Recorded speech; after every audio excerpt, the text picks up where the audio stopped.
जेणेकरून तुमच्या युजरनी फक्त त्याच फाईल स्टोअर करता आल्या पाहिजे ज्या आपण सर्टन फाईल अलाउ केलेल्या आहेत. चला आता तुम्हाला FSRM टाकावं लागेल. It is a part of the file and storage role service.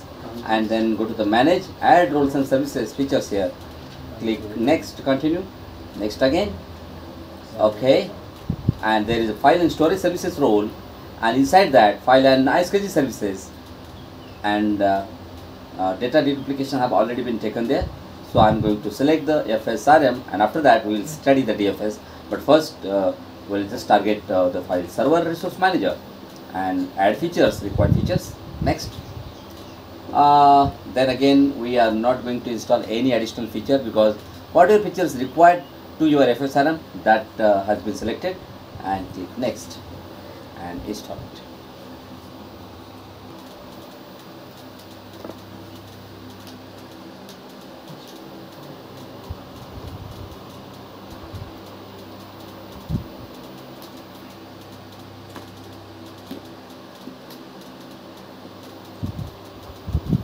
और टूल्स के अंदर यहाँ पे आप देखेंगे FSRM, file server resource manager. So if you just click here on the file server resource manager, it will open the console.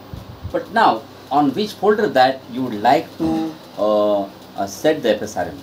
So first choose that folder. ते folder बघा एकदा. आपलं C drive वरती नाही आहे, माझ्या मते डेटा folder C वरती आहे, पण हे नको आहे आपल्याला. We are going to choose here the D drive, and we don't have any folder here. Oh.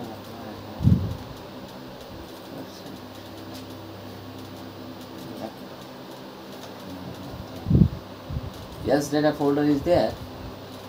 Okay, we can just take the example of this folder as well. Okay, yes, data.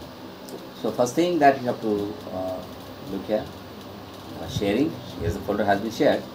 Advanced sharing, and see the permissions to everyone is having full control permission. Everyone is having full control permission as the NTFS permission as well. And then yes.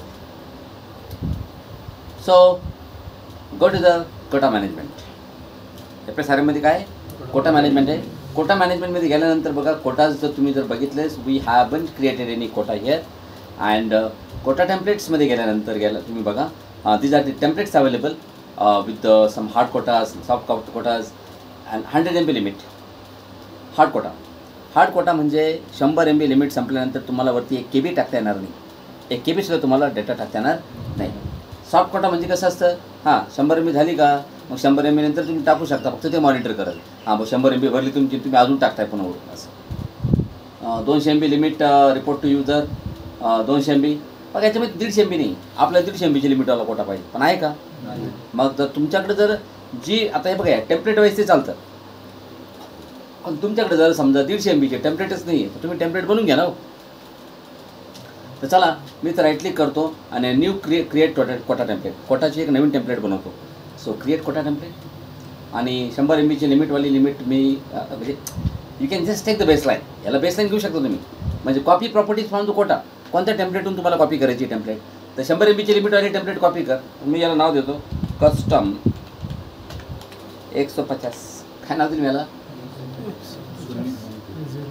150.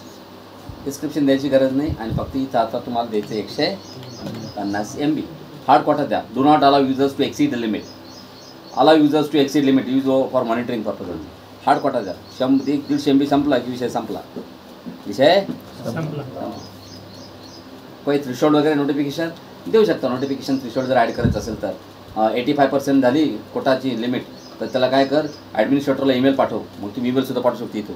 तिकडे जाऊन तुम्हाला असं option, बरोबर आहे की नाही, इथे email वगैरे इव्हेंट लॉग सगळे ऑप्शन तुम्हाला.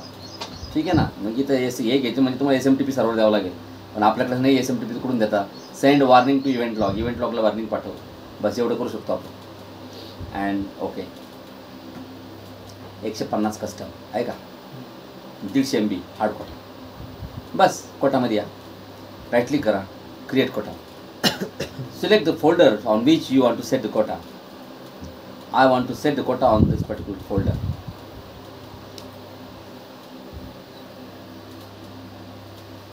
Yes, data. And create quota on path. या फिर auto apply code template and create quotas on existing and new subfolders. Derive properties from this quota template. कोणत्या कोटा टेम्पलेटहून प्रॉपर्टीज तुम्हाला derive करायची म्हणजे घ्यायची आहे. तर आपल्याला 100 MB नको आहे, आपल्याला 150 वाजी पाहिजे. 150 कस्टमरला घेऊन टाका आणि क्रिएट कोटा. चालेल. आता 150 MBची लिमिट त्याला आपण लावली. कोटा टाईम झाला आता, पण आपल्याला करायचे फाईल स्क्रीनिंग. त्याच्या खाली बघा कोटा झाल्यानंतर फाईल स्क्रीनिंग.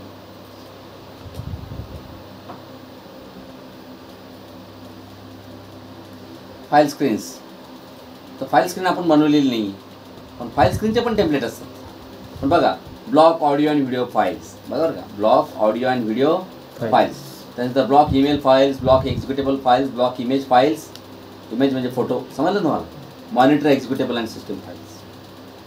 मग तुम्ही समजा ही जर मी जर एक नवीन, मला कसं करायचं माहिती आहे का, मला ऑडिओ व्हिडिओ फाईल पण ब्लॉक करायची आहे, मला फोटो फाईल पण ब्लॉक करायची, इमेज फाईल. पण मला हिच्या तुम्ही ऑप्शन आहे का, मग मला कंबाईन एक स्वतःची टेम्पलेट बनावं लागेल ना, म्हणजे ते दोन्ही गोष्टी कंबाईन करावं लागतात. हे बघा क्रिएट फाईल स्क्रीन टेम्पलेट. मग मी काय केलं, ह्याच्यापासून या ब्लॉक ऑडिओ व्हिडिओ ज्या फाईल्स आहे ना, त्याच्यापासून टेम्पलेटला नाव देतो कस्टम स्क्रीन. काय नाव दिलं त्याला, कस्टम स्क्रीन. ॲक्टिव्ह स्क्रीनिंग द्या, पॅसिव्ह नका देऊ. ॲक्टिव्ह स्क्रीनिंग म्हणजे do not allow users to save unauthorised file. ज्या फाईल अलाउ केलेल्या नाही त्या सेव्ह करू देऊ नको. आणि मग पॅसिव्ह जर दिलं असतं तर त्यानं सेव्ह करू दिलं असतं, फक्त मॉनिटर केलं असतं बस. मग घ्या तुम्हाला कोणकोणते घ्यायचे, मला ऑडिओ व्हिडिओ फाईल घ्यायचे याच्यामध्ये आणि इमेज फाईल घ्यायची. या दोन गोष्टी मला कंबाईन करायच्या बस. हे बघा तुम्ही इमेज फाईल एडिट करू शकता. हे बघा इमेज फाईलमध्ये BMP येते. हां, आणि तुम्ही जर हे जर घेतली ऑडिओ व्हिडिओ फाईल, त्याच्यामध्ये कोणत्या येतात .avi, डॉट भरपूर MP4, MP3, MKV and on so on. ठीक आहे. एवढे काही एक्सटेन्शन पण तिथं की तुम्ही ते ऐकले नसेल तुम्ही पाहिजेच. आणि ते व्हिडिओ कोणत्या फॉर्मॅटमध्ये तुम्ही ते इंटरनेट डाउनलोड करा. राईट क्लिक करा आणि क्रिएट अ फाईल स्क्रीन. पुन्हा एकदा ते क्लिक करा आणि फाईल स्क्रीन पाथ. आपल्याला त्याच ठिकाणी फाईल स्क्रीनिंग डिफाईन करायचं आहे. कोणतं फोल्डर, डेटा. आणि drive properties I am going to use. तुम्ही define the custom file screen properties पण घेऊ शकता, कस्टम पण घेऊ शकता. पण आपल्याला आपण बनवलं आहे ना, कस्टम काय घ्यायचं. मग आपण कस्टम स्क्रीन बनवलेली ना, अजून काय डोक्यात ताण घ्यायचं. बघ याच्यामध्ये ऑडिओ व्हिडिओ आणि इमेज फाईल आपण ब्लॉक करणार आहे. नोटिफिकेशन काय देईल नाही आपण. And that's it. Now do one thing, go to the client system. एखाद्या क्लायंट सिस्टीमवर जा, तिथून युजर लॉग इन करणार आहे. क्लायंट एखादा फोल्डर ॲक्सेस करतो, $BC. झालं. कोणतं फोल्डर आहे, डेटा. बरोबर का. आता ह्या फोल्डरमध्ये मी जर तिथं माझ्याकडे फाईल आहे म्हणून द्यायचं, जर असेल तर ठीक नाही, तुम्हाला लॅपटॉप यालावं लागेल. Physical machine.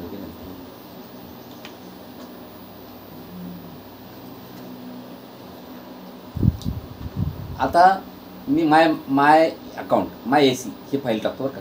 कॉपी बघा इथं पेस्ट झाली की नाही.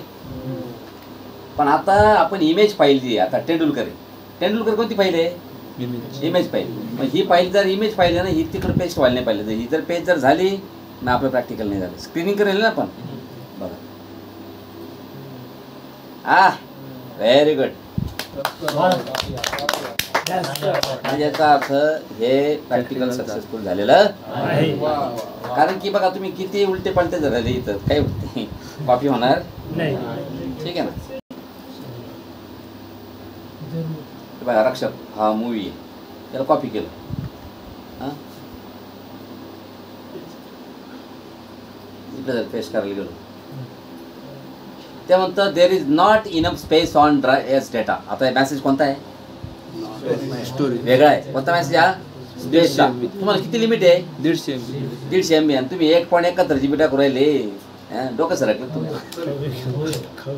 ही फाईल तुम्ही कॉपी करून तिथं पेस्ट करू शकता का, कारण की ही फाईल PDF फाईल आहे. PDF फाईल आपण अडवलेली नाही आहे आणि ती पण 40 MB ची, त्यामुळे ती लिमिटच्या बाहेर नाही. ठीक आहे. आता